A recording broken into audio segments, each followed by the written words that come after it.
having seen or experienced, there are many cases. The more we try to extend our kindness and honesty towards others, the more they come and disturb us and try to take the advantage of us. Then they decide, then why not? We also practice the same method. So in future, there is no kindness and no honesty. But they are not correct. They are not understanding people who think in that way. These are the problems that we have to face if we really want to live in this world.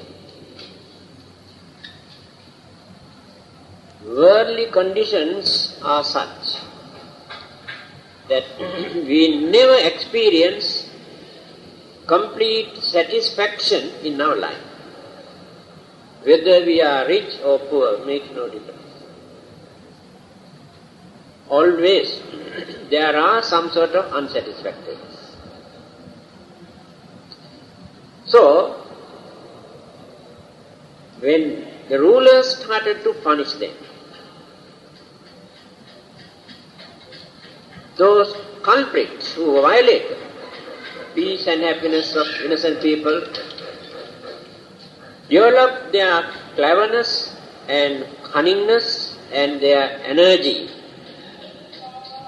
for their protection, to avoid, to escape. And they tried to find out loopholes to escape from the punishment.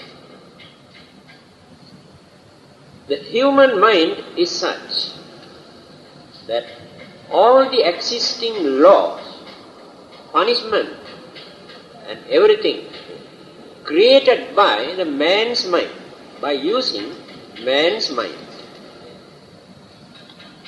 And the same man's mind find out the loopholes also to escape and to violate. That is why everybody knows how to escape by violating the existing law. And the punishment also cannot stop all the existing crimes and harmful practices which endanger the society. There are many who are sentenced to imprisonment for many years and punished in various ways. When they come out from the prison, again they start the same way of life. We have met many of them. So punishment cannot train or develop human mind. By realizing this, the Buddha's way of teaching, there you cannot find any religious punishment.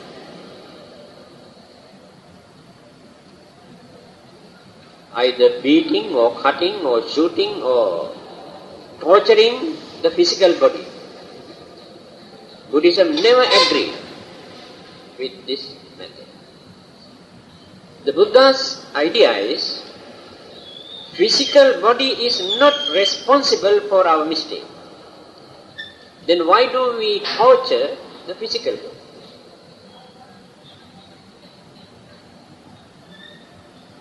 If you want to stop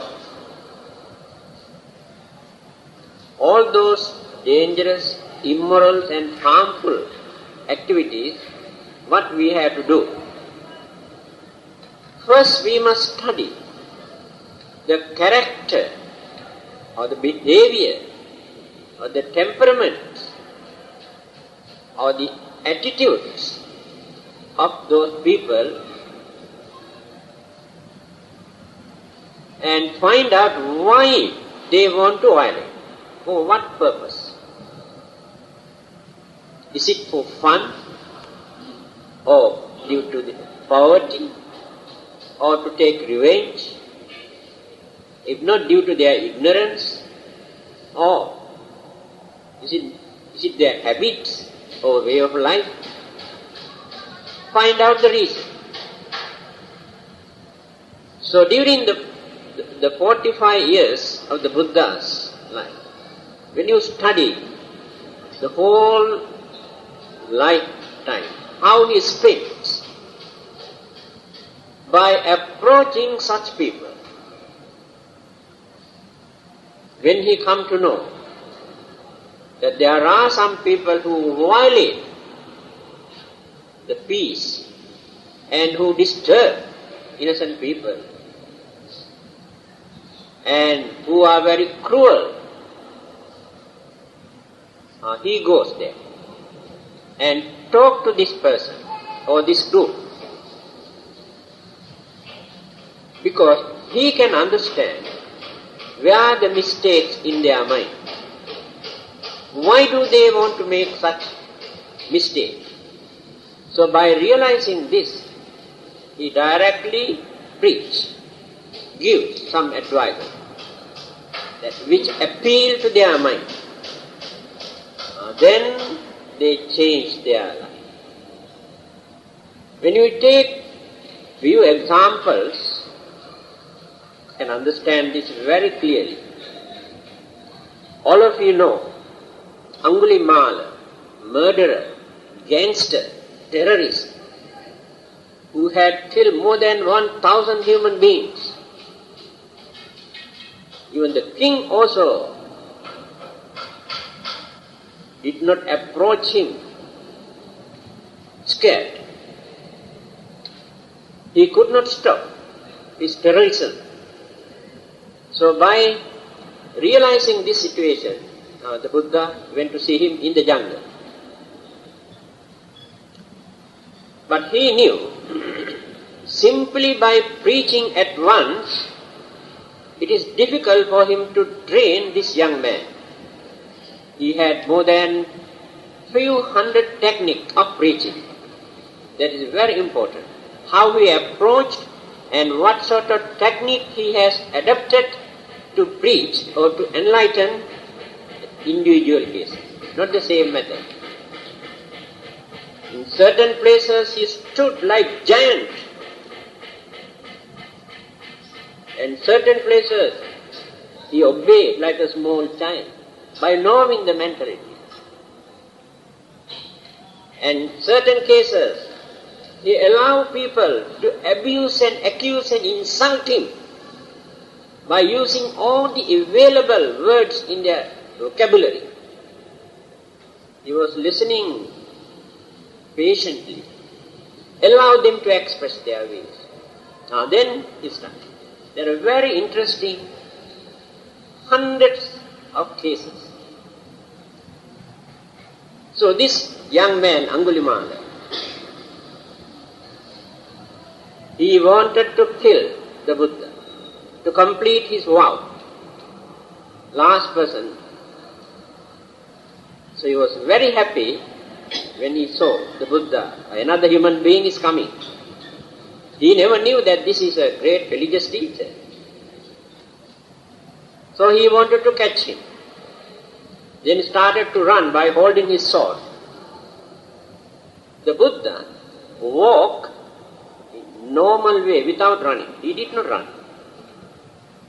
He walked as usual. But Angulimala started running and running and running and running as much as possible, full speed. But he could not reach the Buddha. For nearly 4 miles he had to run. But he cannot reach the Buddha. See, this is the technique. Now he cannot run anymore. So tired.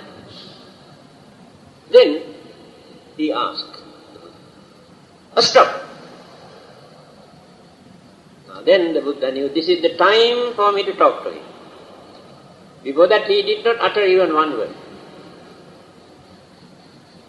Then he said, do you know, I have stopped long ago. You are the one who runs. He's an educated young man. He knew there must be something very meaningful saying. And what does it mean? How can you say you have stopped? I saw you also walk. Yes, I walk, but I did not run. But you run.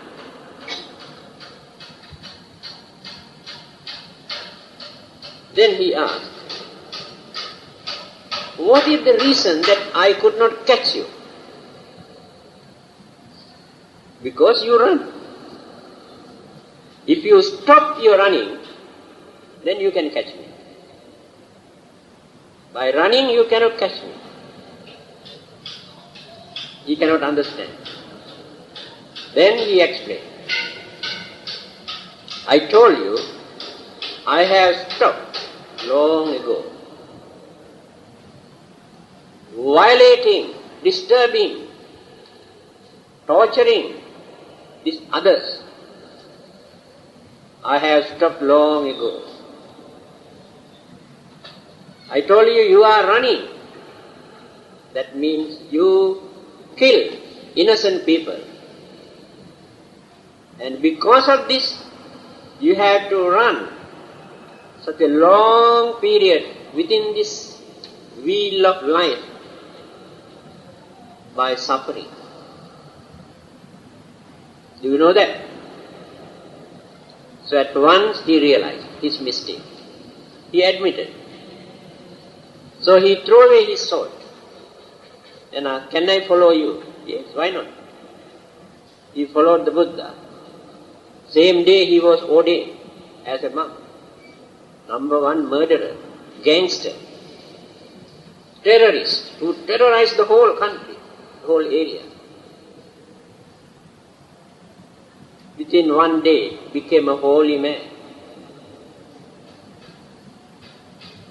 See how he could manage to change a way of life of a murderer.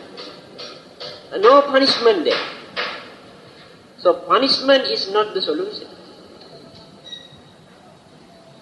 Now let us take another incident. Alavaka, supposed to be a devil, cannibal, who lived on human flesh. Yes. Killed so many human beings and enjoyed their flesh and blood. By knowing this, the Buddha approached this person. Most dangerous devil. He went alone.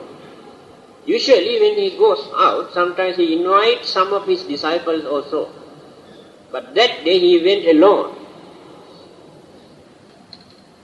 So when he approached him or visited his place, he was out, not in his cave, just like Batu caves. So he went inside the cave and down in the same place on his seat. When he came, Alavaka, he saw somebody sitting in his seat. He could not believe his eyes. There's nobody in this world who can come into my house and sit down in my chair. Who is this man? Then he thought, instead of killing him at once, better to torture him. After torturing, I can kill him. Just like a cat, after catching a rat, doesn't kill at once. Allow that rat to run a little bit, again go and catch and play again, allow that. That is the way how the cat enjoys. So Alavaka also wanted to do the same thing with the Buddha. What he did, he came and threatened the Buddha. He said, get up. The Buddha obeyed him, listened to him. He got up. He got up. Then he said, get up. He slowly walked out, the Buddha. And he went up to the door. He Again he said, come here. Again he came. Sit down. Again he sat down. He said, get up. Again he got up. Get out. Again he went out. 3 times he has done this. 4th time, when he said, get up. Then the Buddha stood like a giant there. He said, I am not going to obey you. You can do anything whatever you like. Now the devil cannot understand what is happening now. Who is this devil? You know, devil cannot understand. And he said, if you are not going to obey, I will take your leg and throw to the other bank of the river. There was a river around that area. Then the Buddha said, when you read Alavaka Sutta in Paritta chanting book, you can see the word uttered by the Buddha. He said, how the Buddha threatened him. Nakkvahantang avsu passami sadevake loke samarake sabbrahmake sassamana brahmaniya pajaya sadeva manuse. You must understand. There is nobody in this universe, not only in this world, even in so-called heaven or Brahma world or Mara or any kind of world where there are supernatural living beings. Who can do that? Who can torture me like that? Try and see. Now, Alavaka could not understand what to do. He got frightened. Then he changed his attitude. He said, all right. Now I am going to ask some questions. You could not answer my question. He said, I am going to split your heart and kill you on the spot. Then the Buddha said again, don't talk too much. Don't waste your time. If you have any questions, you can ask. Then he started a series of questions, very meaningful ones. In Alavaka Sutta you can see, Kinsu Davittang Purisassa Settang Kingsu Suchinno Sukhamavahati Kingsu Have Sadhu Tarang Rasanang Kathang Jiving Jivitamahu Settang. There are 4 here, 4 questions. Now the first question, Kinsu Davittang Purisassa Settang. What is the highest, most valuable wealth for human beings? Diamond, isn't it? Gold or diamond or money, what is the most valuable wealth for the mankind, or human being? And the Buddha gave the answer only for that one. Saddhi Davittang Purisassa Settang. Saddha, faith, confidence is the highest wealth for the mankind. It is true. Whatever you do in your life, whether you are married life, business, or religious practices, or any other thing, if you do that without confidence, it will become a failure. You had to cultivate full confidence in your work. That is what the Buddha says, Saddhi Davittang Purisassa Settang. The highest wealth for the man is Saddha. Saddha means confidence. Usually people cannot understand the deep meaning of the sayings of the Buddha. We measure his sayings in worldly way. That is why we cannot catch the real meaning. So he answered all the questions. In the end, what happened? He had to kneel down in front of the Buddha and say, I am the most fortunate person today. With compassion towards me, you have visited my place. I am benefited. I was in the dark. Now I realize the truth. Forever I follow you as my master, my teacher. He became a very devout Buddhist. And how he trained that cannibal? Without torturing, without any religious punishment, by knowing what this person needs and where the mistake is. All the others, when they talk about their religion, they say punishments and torturing and cutting and shooting and God punished them. Why it is necessary to punish? What is the difficulty for God to correct us? This is my argument. Why does God want to wait until we die to punish us? What is the difficulty for him to stop when we make mistake, when we violate others, when we disturb others? He cannot do that. Then how do we know that he has really saved us? What have we got to prove? This is the Buddha's message.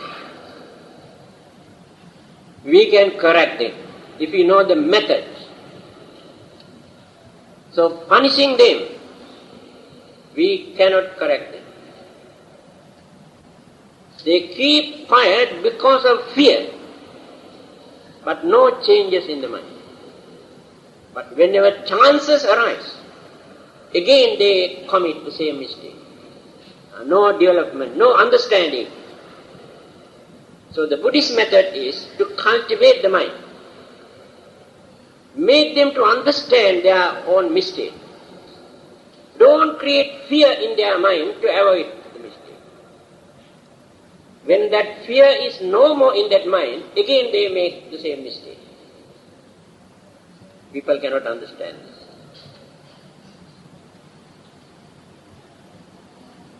Human beings are very peculiar type of living beings. Very difficult to understand their minds, their way of life. All the other living beings in this world, if you can understand their way of life,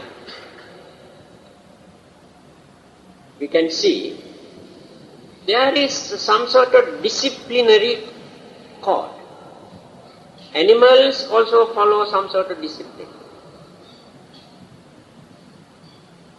And even devils and ghosts and devas and brahmas and other living beings also have their own disciplinary code.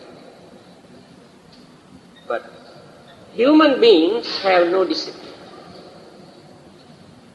Because of their cunningness and selfishness. They can violate anything for their own benefits. Cannot trust each other because of this situation. Now you can see those animals, cows, goats, horses, elephants, from morning up to evening, they go here and there in searching there something for them to eat, grass and leaves and this and that. In the evening, when they wanted to go back the place where they live, and one of them always act as a leader. When you observe, you can see this very carefully. When that animal starts to lead all the others slowly follow, then you can see how they follow each other and reach home. When the time comes, they have some discipline. But we think we are educated. We think we have religion. We think we are cultured and civilized. But our way of life is actually more uncultured than animals. Now, if we cannot trust each other, what sort of culture is there? How can we say we are cultured people? If I am trying to bluff you by using my religion, if you try to bluff me by adopting all sort of funny methods, then how can we say we have a religion to practice? Only human beings can do that. Others never do. In fact, religion has become a very strong force or very fertile soil for cunning people to make use of innocent people. Bluffing, swindling, cheating, threatening, frightening in the name of religion. They take the advantage of all these innocent people. They use name of religion for that. And people cannot understand what is happening. People cannot understand why they are so keen, why they take so much of troubles and pain to come and convert us or to teach us. For what purpose? Because they are very kind to us, for their own benefit, misleading innocent people. Education. What is the purpose of education those days? The main purpose of education is to cultivate man's way of life, discipline, behavior, conduct. That is why education is needed, only for that purpose. But today, can you find all the good qualities in the modern education?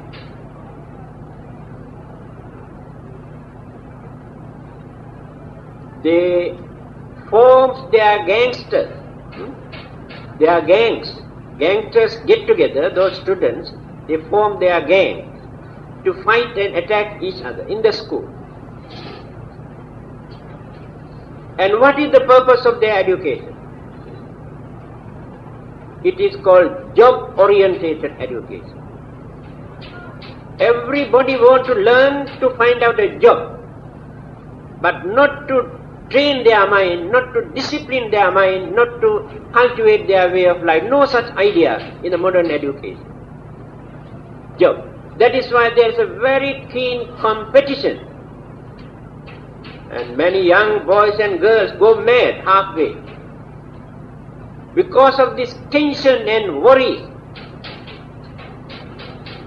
thinking that they cannot find out a suitable job.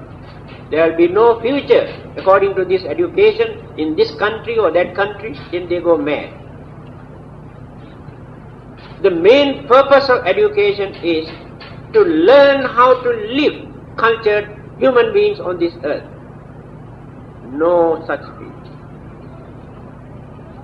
Education has become a real torture to innocent children. Why? Because of this competition. They have no time to play. They have no time to relax. And they have no time to develop their affection between parents and children. No time. All the while go on either reading or learning or doing this or tuitions or this and what purpose? Job. Job oriented. But those days, they had enough time to relax, enough time to play, and enough time to spend with their family members, get together. All those things are gone. So education also never contribute anything to train human mind.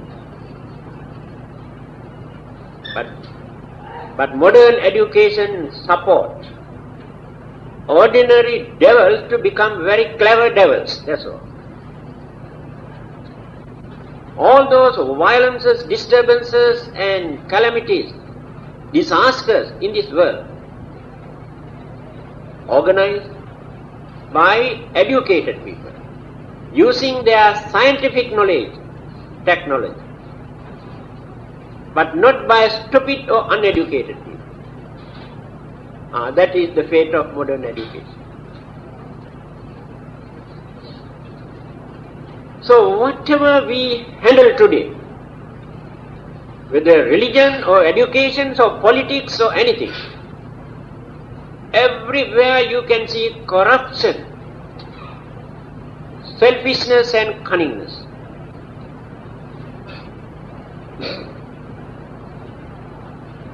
So every day we are going on grumbling. When you read the newspaper, how many good news are there in the newspaper? And who are those people? Human beings. Have you ever heard any devils or any ghost enter into a bank or jewelry shop and taken away all the valuable things by force? Any ghost or devil?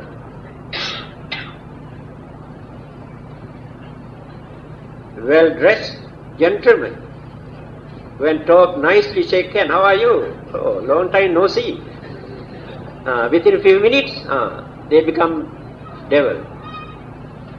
Human beings. This is the nature of human beings. So, here in this sutra, Mahasihanada Sutra, the Buddha says,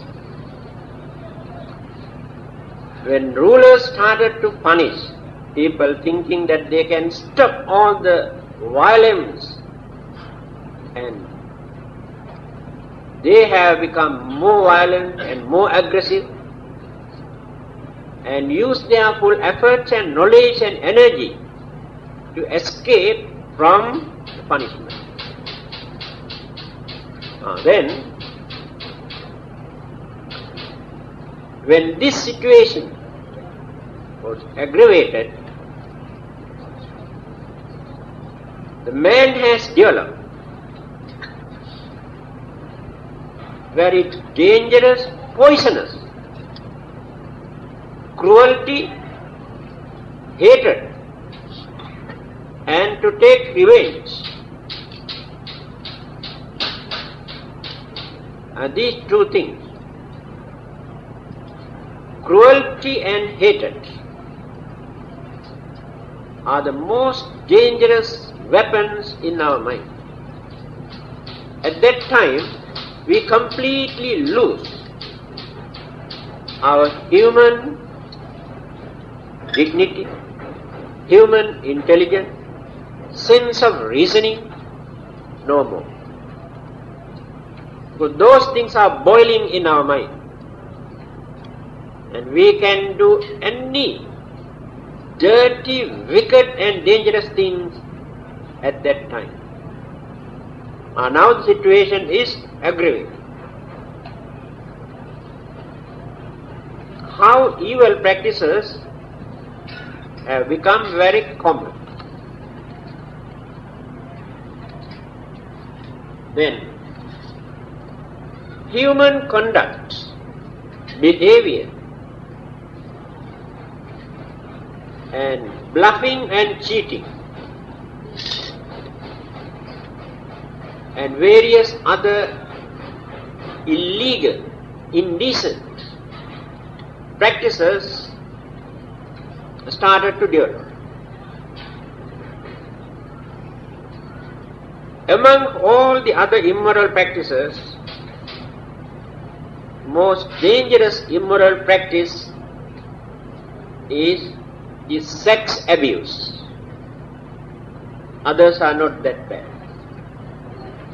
Because living beings can control many other things. But sex urge is a strong force. Because of this, they can violate all the other principles and good qualities, and no shame, no fear, nothing. Gone everything.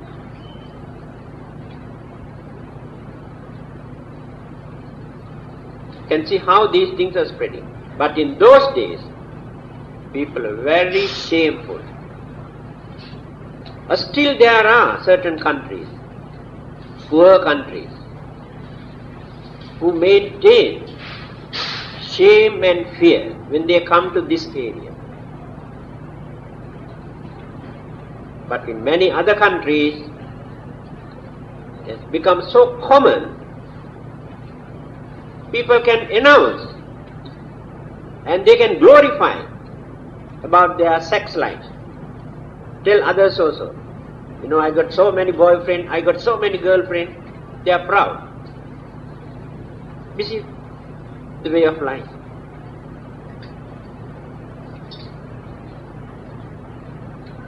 Then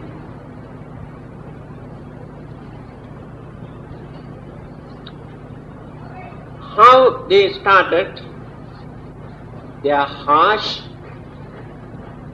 wicked and frivolous talk. Earlier, although they were very violent and wicked, they did not use these things publicly. Secretly, they have violated.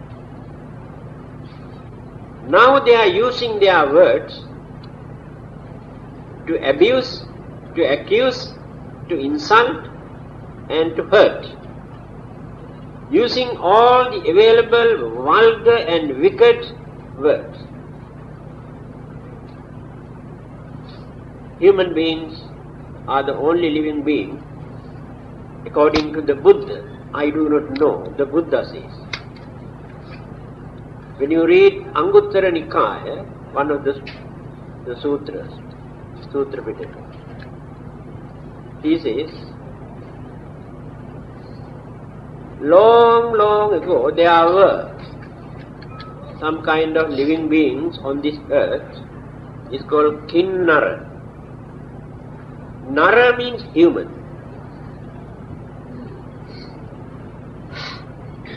Body is animal and head is human. And people strongly believe long ago there were such living beings on this earth. So according to anthropology, we can accept this without any difficulty, the evolution. So since they had human head, human mouth, they could talk just like human beings. But here the Buddha says like this: by considering two things, they did not use the human language. These animals, animal body and human head. It is mentioned in Anguttara Nikaya, you can remember. Dve bhikkhave arthavasa kim purisa manusing vachang nabhasam. By considering these two things, those kim purisa or kinnara, the half human living being, did not speak human language. So what are those two things? If they used human language, they had to tell lies, because others never tell lies. If they use human language, they had to scold others. So according to these sayings of the Buddha, other living beings never scold at each other and never tell lies. Of course, when a dog barks at another dog, we may think that they are scolding each other, but we cannot understand their language. They are expressing their idea, but according to the Buddha, we cannot believe that they scold at each other. And they never tell lies. This is the problem with humans. Very clever to tell lies. They know how to twist and change and hide and say something else. Small children, kids, know how to tell lies. Who taught them?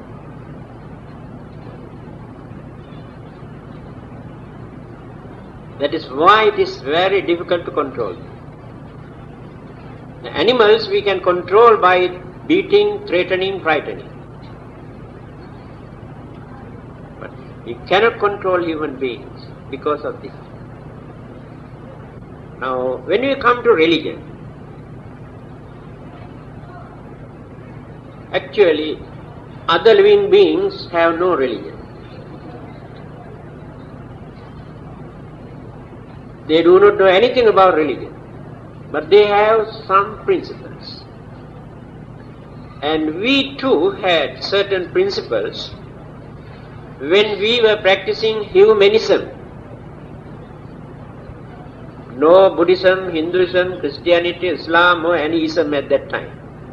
These religions never appeared at that time. All these things are later developments. But human beings lived on this earth millions of years. At that time, they had their own principles. That is called humanism. What does it mean? Two principles govern the whole mankind: shame and fear. These two things. They are ashamed to do immoral, wicked things. Therefore they don't want to do that.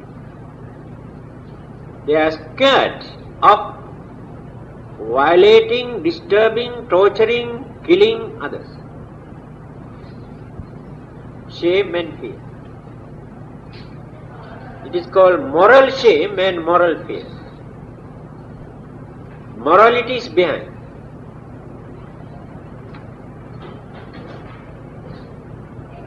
That is humanism. There are some living beings, human beings in the jungle. Still they have no religion. Aborigines in many countries, they have no religion, but they have very strict principles. That is humanism according to their way of life. They maintain some sort of human dignity and observe certain principles. But they have no idea about God and punishment or reward or rebirth or this or that. They have no idea. When all these things incorporated with humanism, they have introduced religion. Earlier, in that humanism, there is no God, no rebirth, no karma. So what these religionists have done, they have accepted existing humanism and incorporated all extra. Now take for instance, when Buddhism was introduced to China, nearly 2000 years ago, they were following Confucianism and Laoism. But these practices were there in India also at that time. When you study that young man, Sigala, who started to worship every morning in the 6th direction, every morning, according to his father's instructions. Now then the Buddha approached him. Asked, young man, what are you doing? Then he said, I am following my father's instructions. Because this young man had no religion. Father knew that he is not willing to follow any religion. Then he taught this. Before his death, you must obey my advice. Every morning, as soon as you get up, you must go out and worship the 6 directions. So he had been doing this.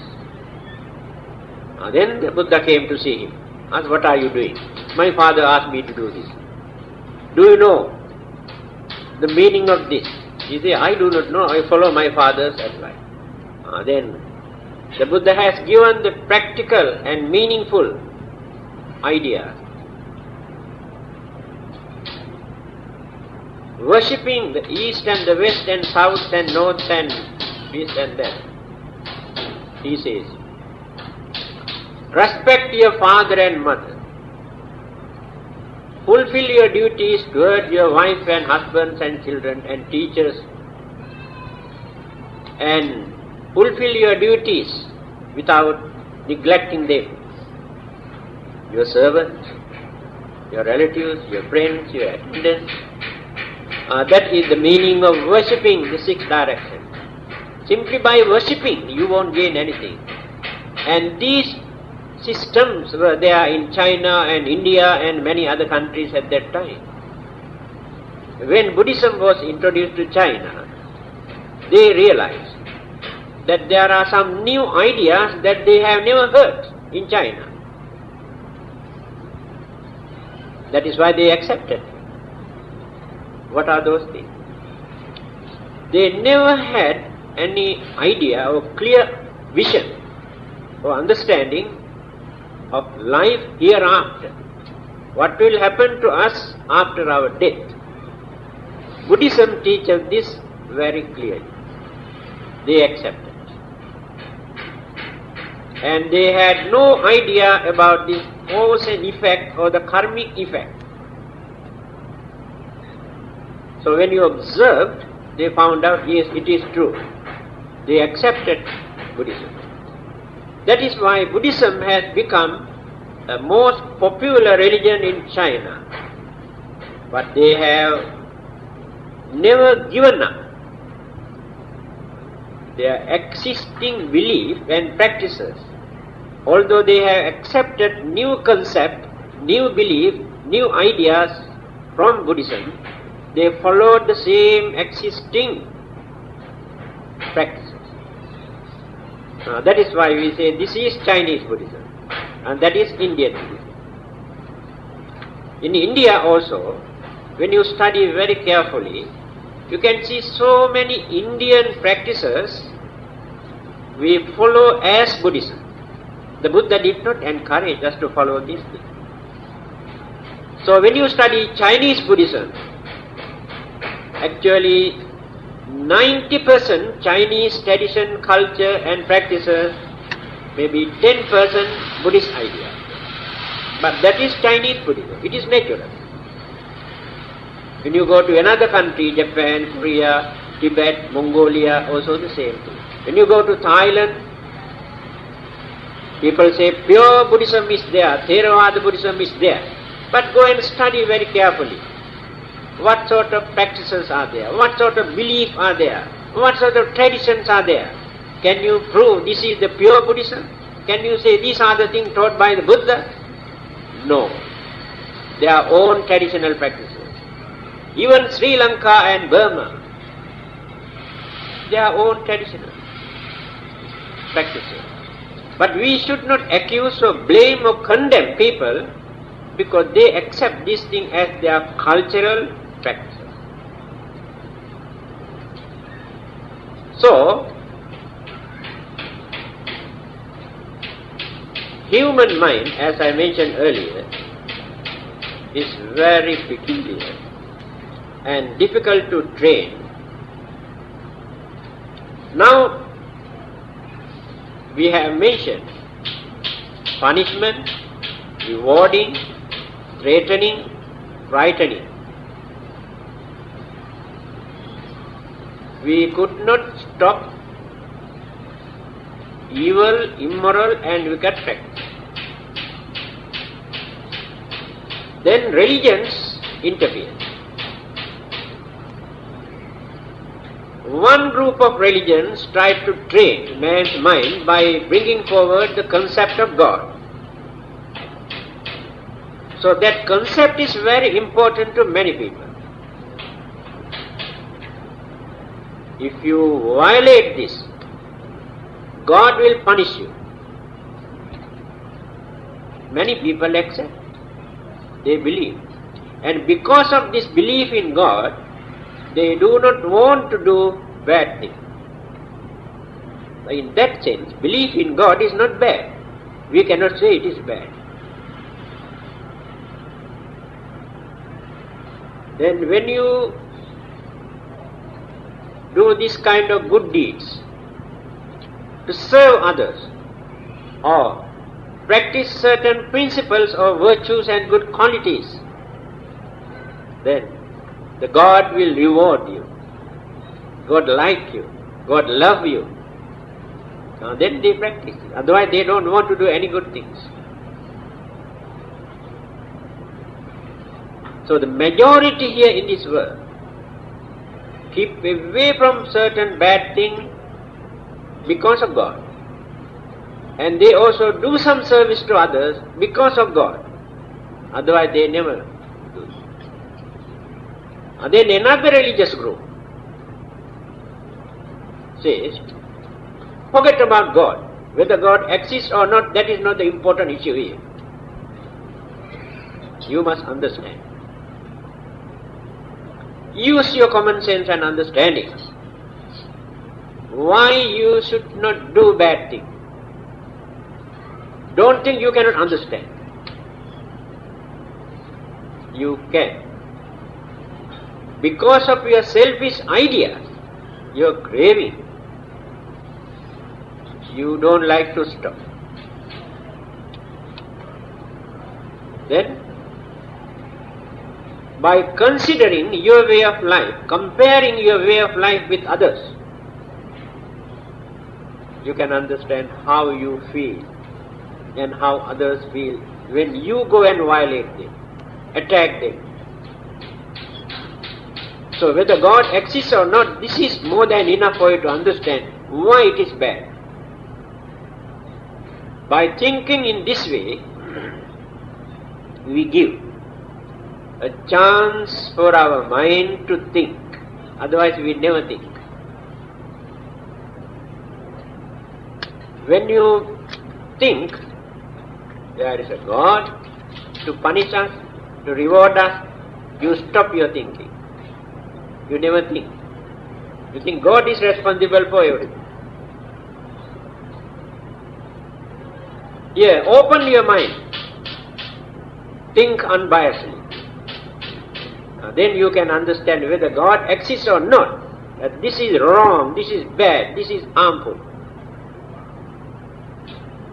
Then realization, understanding appear in your mind. Through that understanding or realization, you can stop this.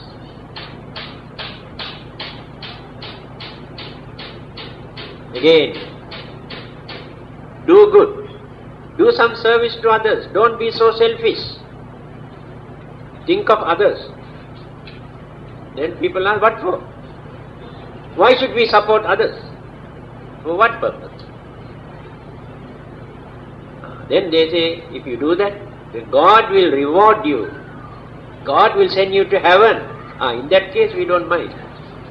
Otherwise you don't know to do that. Here, the other religions say, forget about God. What is the purpose of your living in this world? For what purpose? What are the duties? If you can understand this, you know how to appreciate, how to value that your services are needed to others. Other services are needed towards you. our mutual understanding and cooperation and harmony gives us confidence, moral support for us to live peacefully, without fear, without suspicion. Therefore we must cooperate with others, we must support others, we must give others moral support. That is called service. So the God is not important for this.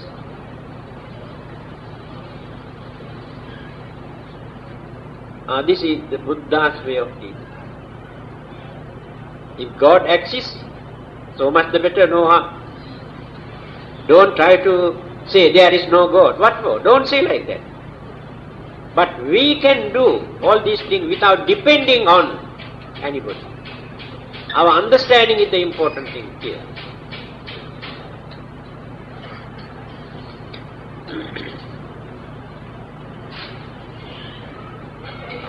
Then ill will, covetousness and various other evil forces started to develop in our human mind.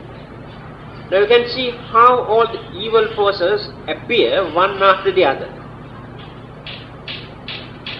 As I mentioned the other day, at the beginning, human minds were very pure, not immoral, not bad, not wicked, not selfish, not greedy. Then others say, when the devil appeared, the devil influenced human beings to commit all the evil things. So the devil is responsible for our greed, our anger, our jealousy and all the evil forces. So we blame devil. Buddhism says, or Buddhism never talk anything about devil here. Devil has nothing to do with this. Then how such pure, innocent human minds were polluted? I told you the last Friday. Although we could manage to suppress, control our mind to maintain purity, we have not eradicated completely,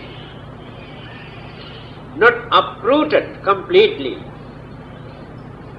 our craving, hatred and ignorance. When circumstances arise, those hidden evil forces in our mind flare up, stir. Then we develop greed, hatred, anger, jealousy, then went on developing one after the other. This is the Buddha's way of interpretation. Devil has nothing to do with this.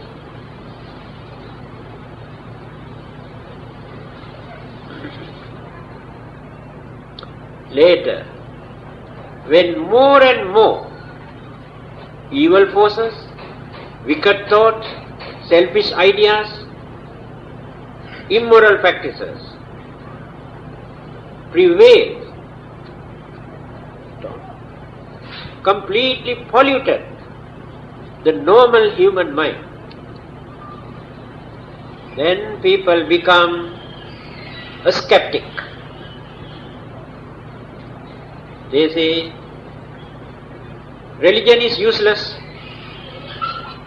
God is useless, there is nothing hereafter, enjoy as much as we can, don't believe all this rubbish, what others talk.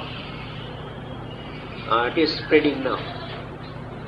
I think majority here in this world maintain this. Although they have their own religious labels, but in their heart they have this belief. Only for the name's sake, they may perform certain religious rites and rituals. I heard in the West, majority, what do they say? Only 3 times during our lifetime we visit the church. Only 3 times. After giving birth, to baptize. Then for the marriage. And the last trip is the funeral. Only these 3 occasions we visit the church.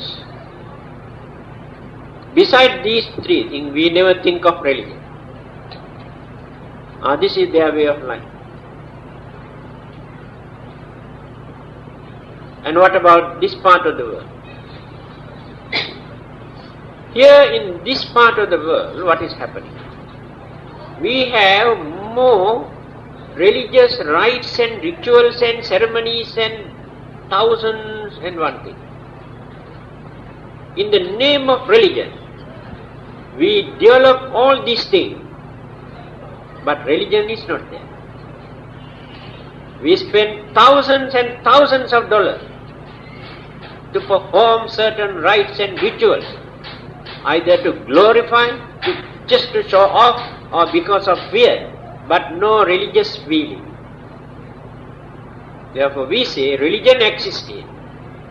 It is not religion. If we really want to be religious, actually those practices are not so important.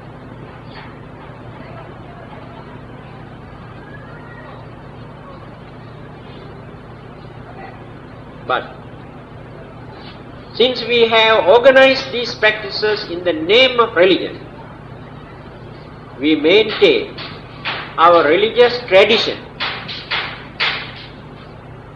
Through these religious practices and tradition, we maintain some sort of heritage. So religion has become our cultural heritage. That is why I say this is our religion.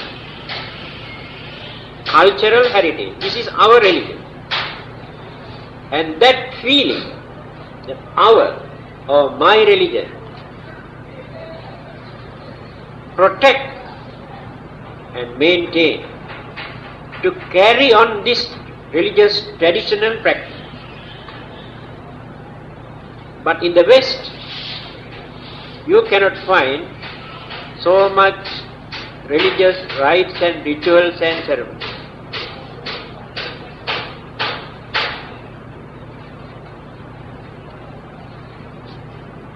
So, real religious feeling is not there in the man's mind. Although they perform so many religious activities, although they spend so much money and devote their time just to glorify, if not by seeking more and more power or authority, if not more and more income, they become very active. If such facilities are no more, they don't become active in the religious field. So it clearly shows there is no real religious feeling in their hearts.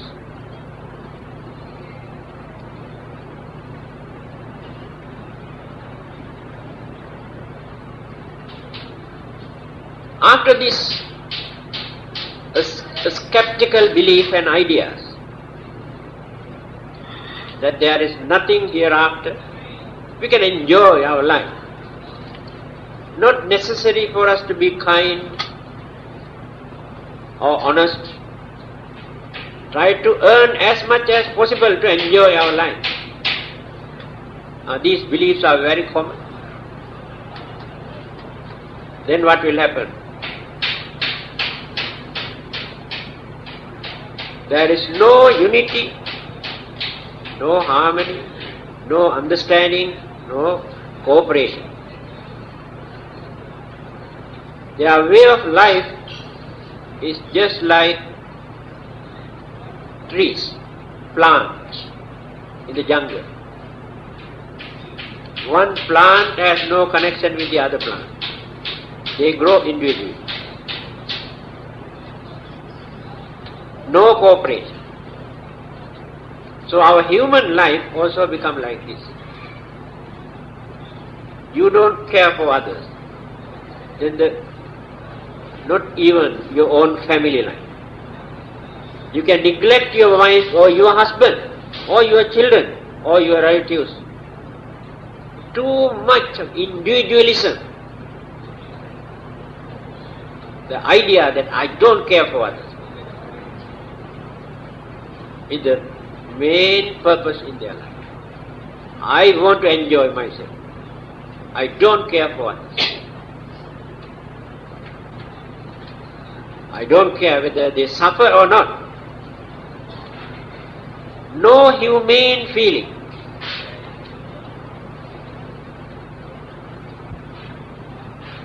Now see how we are going down and down and down and down.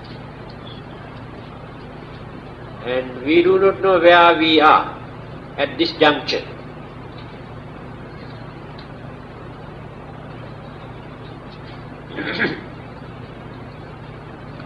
So when this situation goes down and down, physically, mentally, culturally,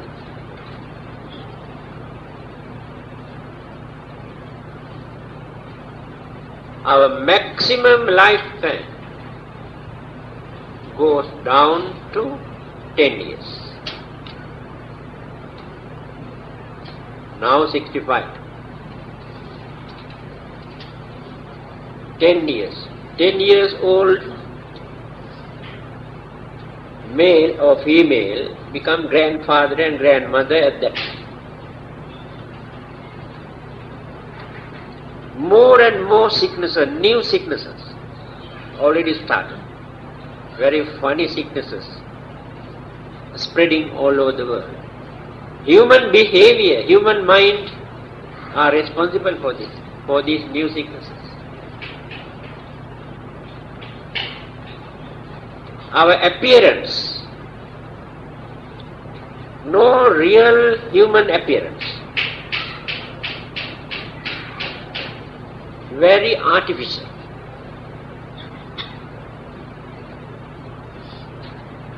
All these senses that we are using today, in time to come, we have to use extra gadgets, otherwise cannot make use of them. Now, teeth. Small children also must go to dentist. Teeth are decaying. Those days they never heard this, because their food that they take prevent these sicknesses, protect, strengthen their teeth. Those days they never use glasses. The small children also, nearly 50% in certain countries, at the age of 7, 10, 15, they use their glasses. Otherwise they cannot read. About 50 to 100 years ago, we never heard this kind of thing. Hearing also. All the 5 senses, in time to come we have to use gadgets. 5 gadgets. Otherwise cannot use. Not only that. Because of modern scientific discoveries, thinking that we can enjoy our life on this earth, we completely pollute the whole atmosphere, pollute the water, air. Then we cannot breathe the normal air, polluted. So Each and every person must use an oxygen tank here for breathing. Go to Japan and certain areas, they cannot live without using this gadget. Polluted completely their factories. And the water, certain rivers and the sea water, the fish, if they eat, funny kind of sicknesses because certain chemical, poisonous things, completely polluted. Fish, their way of life. All these are our work. So don't blame God or devil. Now we can understand why the Buddha says that our maximum lifespan goes down to 10.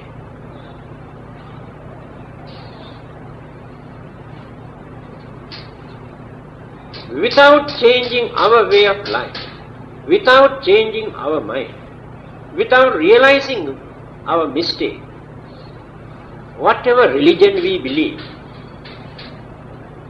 whether we believe in God or not, whether we pray or not, no one can stop this deterioration, declining, going down and down and down. Forever we are going on grumbling and blaming and accusing. No satisfaction in our life. But we never admit we are digging our own grave, our mistake. So one day they will realize. Nobody else who come down from heaven to correct all these things. Only through our understanding.